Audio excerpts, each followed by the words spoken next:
Question. All right, we're getting more. Oh, over here. Yeah. Yes. Canada.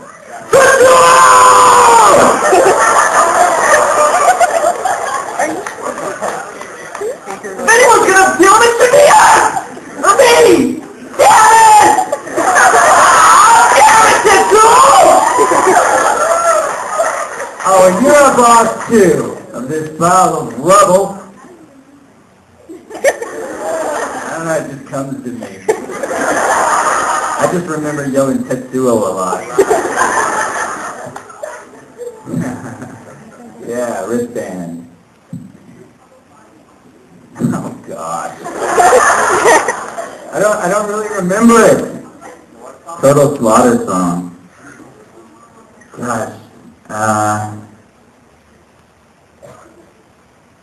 It starts off Total Slaughter though, doesn't it? Doesn't it? You know what? I don't remember. I just remember it was so weird to do. I don't really remember it. I really don't. So it's lame. I can't even. I don't even know how it goes. Total slaughter. Total slaughter. And something about like killing everybody and you gotta kill them all. They're all gonna die or whatever. I don't remember it. I'll have to go watch it on YouTube. Yeah. And then you like die. Yes.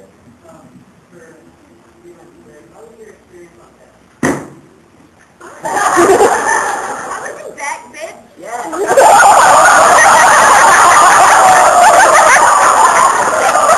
He means that in a nice way though.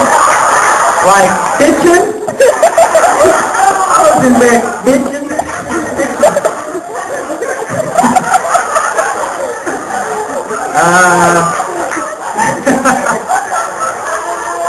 Well, anyhow, Saku was pretty cool. I was excited to play in that show. Fishing. Cool. I made just a jackass of myself trying to find out when the auditions were for that show. I love that show and knew very little about it other than hearing the music and knowing that it was a show about rock and roll, and I just bugged everyone at Funimation leading up to, oh my god, I thought audition for this, oh my god, I want to be in this. And then when I went to AX, I met the director, Osamu Kobayashi, who was a really fun little gamer dude. He looked nothing like I would expect an anime director to look like. He looks like the guy you play Halo with. Like, he does not look like a director at all. And so working on that show, that's probably my favorite work experience of any show I've ever done.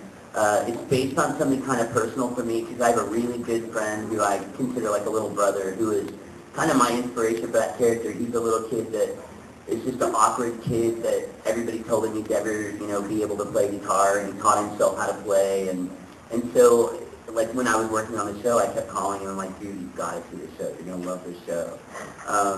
And it's one of those shows, Johnny and I would talk about it, like, when we see, because we only get to see each other at conventions. I'm like, hey, what do you think of the show? Like, and even Johnny was like, man, I really like the story.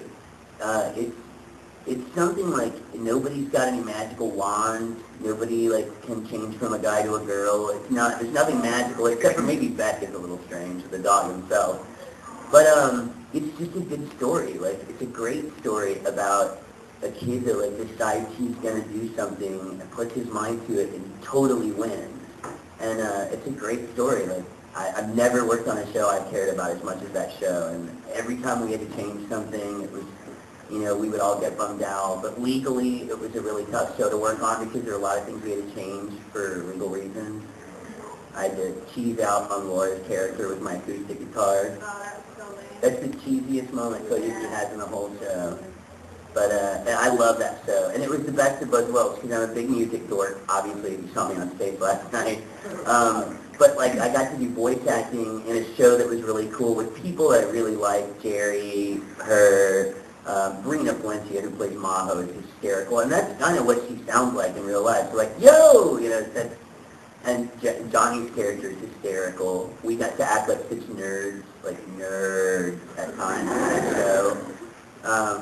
And then when we were done, then going in and recording all the music for it, which was awesome because it was like being in a rock band. I would just get locked away in a room and sing all day long. So it was really cool. What about you, Laura? I heard you were in that show too. You play, you know. Yeah, I don't really have much to say. Yeah, I did, I really did. It was awesome. My character had a crush on both of your characters. So, But he got her. yeah. Me and Johnny did it. Yeah, and that was cool. And I'm sorry for my mistake. Oh, wait. And if you want to see the kids that I was talking about, we just actually, last weekend in Chicago, performed Flip Out during the Bosch concert, and he came up on stage with a Gibson Les Paul and played Flip Out with us. And he's awesome. He's 17 years old and he totally rocks out. He's an amazing guitar player. His name is Sam. Mr. Biggs. That's your turn. You pick. Oh, yeah, like again about that. Yeah.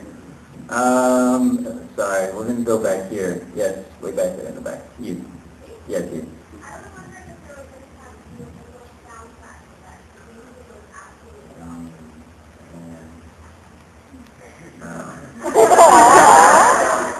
It sucks. We all wanted to. That's the right. A lot of those bands weren't a big deal when that show came out. Now they are. Like the Beat Crusaders are gigantic now. So, you know, it would be really expensive, and we have a hard enough time getting people to buy DVDs, let alone soundtracks. So. Good. Yeah, buy them for everybody for Christmas.